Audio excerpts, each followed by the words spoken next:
গোপালগঞ্জের ঘটনা, এটা কি নির্বাচন পেছানোর ষড়যন্ত্র, নাকি এখানে এনসিপির অসীম সাহসিকতার পরিচয় রয়েছে? সম্প্রতি আমরা কম বেশি সকলেই জানি যে এনসিপির একটা পদযাত্রা কিংবা লং মার্চ টু গোপালগঞ্জ কর্মসূচিকে কেন্দ্র করে গোপালগঞ্জের আওয়ামী লীগের যে প্রতিরোধ গড়ে উঠেছে সেই বিষয়টাকে নিয়ে সমগ্র দেশ কিন্তু লড়ে উঠেছে এবং সমগ্র দেশের মানুষ কিন্তু এই বিষয়টাকে নিয়ে অত্যন্ত ভালোভাবেই চর্চা করছে এবং এই বিষয়টি বর্তমানে রাজনীতির একটা আলোচিত বিষয় হয়ে দাঁড়িয়েছে। এখন এই বিষয়টাকে অনেকেই এনসিপির পক্ষ থেকে নির্বাচন পিছানোর একটা ষড়যন্ত্র হিসেবে দেখছেন, আবার অনেকেই এই বিষয়টাকে অত্যন্ত ভালোভাবে দেখছেন যে এনসিপি এখানে অনেক সাহসিকতার পরিচয় দিয়েছে, এনসিপি ওখানে গিয়ে কোনো ভুল করে না এবং এনসিপি যাওয়াটাই ঠিক হয়েছে এবং এনসিপি অত্যন্ত বীরত্বের কাজ করেছে, অর্থাৎ এনসিপির অসীম সাহসিকতার পরিচয় বহনকারী এই ঘটনাটা, এরকমটা অনেকেই বলতে চাচ্ছেন। দেখেন এখন এখানে মূলত বিষয়টা কি, যে এটা কি নির্বাচন পেছানোর ষড়যন্ত্র, বা নির্বাচন পেছানোর ষড়যন্ত্র যদি হয় তাহলে কিভাবে?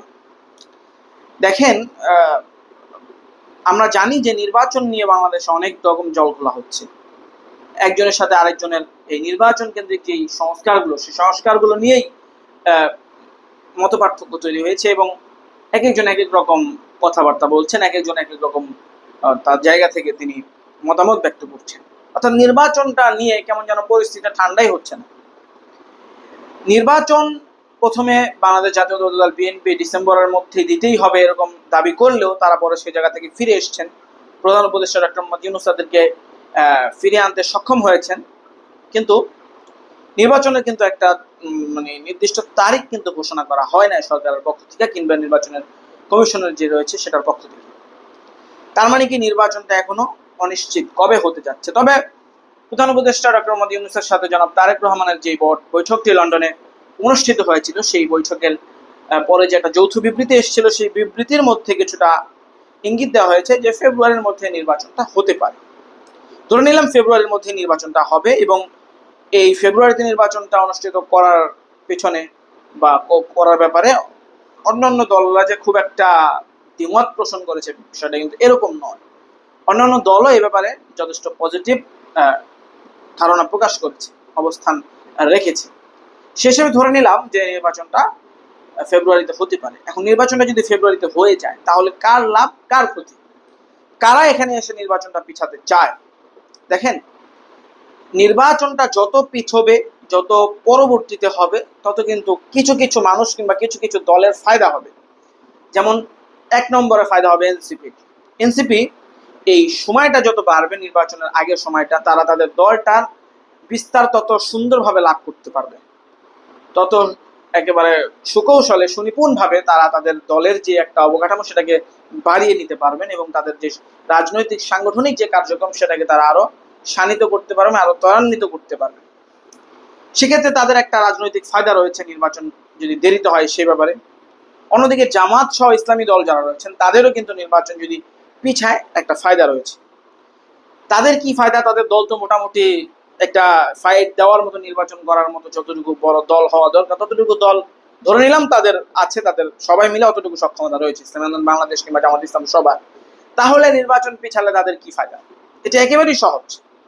দেখেন, নির্বাচন যত পিছনের দিকে যাবে তত বিএনপি সহ বিএনপি যারা মিত্র রয়েছেন এদের যেই নেতাকর্মীদের যেই উৎপাত কিংবা নেতাকর্মীদের যে একটা উৎকণ্ঠা, আহারে আমরা তো ক্ষমতায় এসে পড়বো, আমরা তো বড় দল, আমরা তো ক্ষমতায় এসেই পড়েছি, আচ্ছা ঠিক আছে ক্ষমতায় তো আসবোই, এখন যা ইচ্ছা তাই করি, চাঁদাবাজি করি, লুটতরাজ করি, এই যে একটা তৎপরতা দেখা যাচ্ছে, এই তৎপরতাগুলো কিন্তু আরো বাড়তে বাড়তে অপতৎপরতায় পরিণত হবে।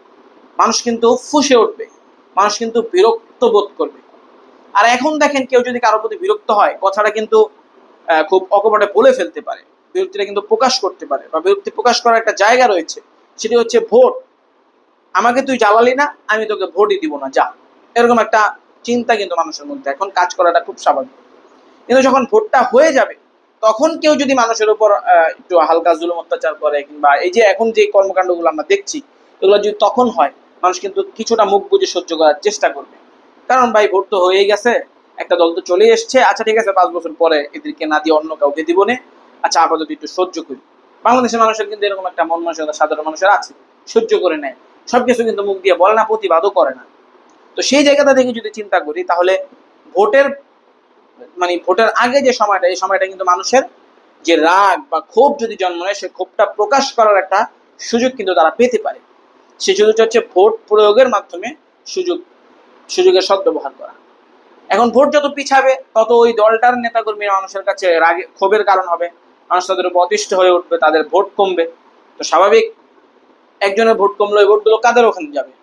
আরেকজনের ব্যাংকে যেয়ে জমা হবে, অর্থাৎ তাদের যারা প্রতিদ্বন্দ্বী রয়েছেন তাদের ব্যাংকে যেয়ে জমা হবে। তাহলে এদিক থেকেও এই কর্মকাণ্ডগুলোর কারণে তাদের প্রতিদ্বন্দ্বী যারা রয়েছে তাদের ভোট ব্যাংক বাড়ছে, এটা তো প্রতিদ্বন্দ্বীদের জন্য লাভ। সেক্ষেত্রে এই জায়গাটা থেকে অনেকেই বলছেন যে নির্বাচন যত পিছবে বিএনপির প্রতিদ্বন্দ্বী যারা রয়েছেন এদের জন্য একটা লাভজনক বিষয় হয়ে দাঁড়াবে, তাদের ভোট ব্যাংক আস্তে আস্তে বাড়বে। অন্যদিকে তারাও কিন্তু তাদের কিছু কিছু কর্মকাণ্ডে স্বচ্ছতা বজায় রাখার চেষ্টা করছেন, অন্তত পক্ষে ওই তাদের প্রতিদ্বন্দ্বী দলরা যতটুকু করছেন ততটুকু কিন্তু তারা করছেন না। এক্ষেত্রে মানুষের প্রতি কিন্তু তাদের একটা তাদের প্রতি মানুষের একটা খুব সফট একটা কর্নার রয়েছে, মানুষ কিন্তু তাদের ব্যাপারে একটু খুব সুন্দর চিন্তা করার চেষ্টা করছে তাদেরকে ভোটটা দেওয়া যায় কিনা।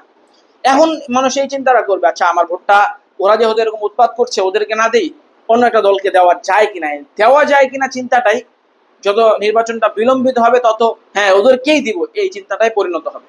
এবং এটা বিএনপি বিরোধী যারা রয়েছে এদের জন্য একটা প্লাস পয়েন্ট, এদের জন্য একটা লাভজনক একটা বিষয়।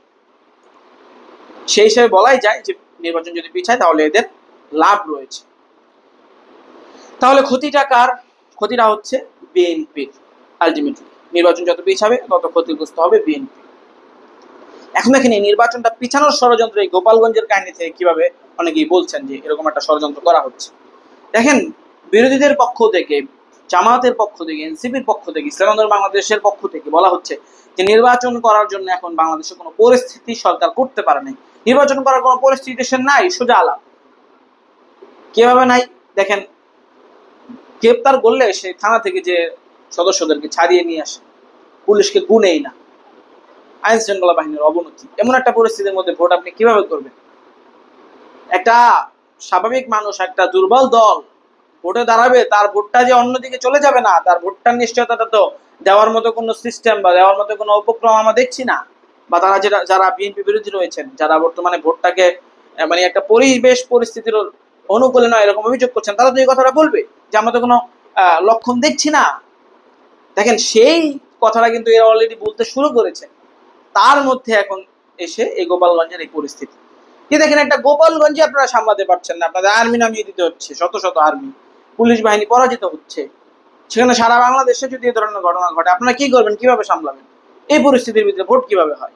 অলরেডি এনসিপির একজন যে নেতা জনাব আব্দুল হান্নান মাসুদ, তিনি কিন্তু এই কথাটি ফেসবুকে লিখেছেন, একটা জেলাকে সামলাতে পারে না, আবার এদের দ্বারা নাকি ভোট হবে, তাও আবার সুষ্ঠু ভোট।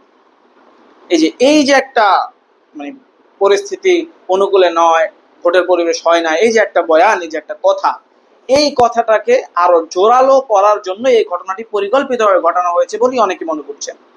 কারণ এনসিপি তো জানতো যে এ ধরনের একটা প্রতিরোধ হতে পারে, আর তারা কিন্তু প্রতিরোধ হওয়ার মতো কিছু কাজ তাদের মধ্যেও রয়েছে। যেমনটা আমি আগে আমার একটা ভিডিওতে বলেছি যে তারা লং মার্চ টু গোপালগঞ্জ সেখানে বলেছে, তারা কিন্তু সেখানে পদযাত্রা বলে নাই বা তারা ওইভাবে কোনো কিছু করে নাই। আর তাদের প্রতি আওয়ামী লীগের একটা ক্ষোভ আছে, তারা জানে ওখানে গেলে যে একটা ঘটনা ঘটবে না এরকমটা নিশ্চয়তা তাদের ছিল না। তারা কিন্তু জানতো একটা ঘটনা ঘটবে, কিন্তু তারপরেও কিন্তু তারা সেখানে গিয়েছে এবং একটা ঘটনা ঘটেছে, তাদের কিন্তু কোনো ক্ষয়ক্ষতি হয় নাই। ওই দলের কিন্তু অনেকগুলো মানুষ মারা গিয়েছে এবং একটা পরিস্থিতি তৈরি হয়েছে।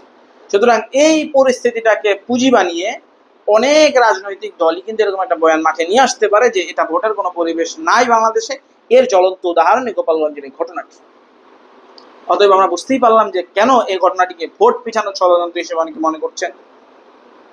এখন আবার অনেকে বলছেন যে এটা এরকম কোনো কিছু না, এটা হচ্ছে কি এনসিপির অসীম সাহসিকতার পরিচয়। যে গোপালগঞ্জ কি দিল্লি স্থান নাকি, এটা কি হিন্দুস্থান নাকি যে ওখানে যাওয়া যাবে না? ওখানে আওয়ামী লীগের আতুর ঘর নাকি? আওয়ামী লীগের লোকজন সব দুর্বৃত্তগুলো কি সেখানে গিয়ে কি সব এখানে বসে থাকবে নাকি?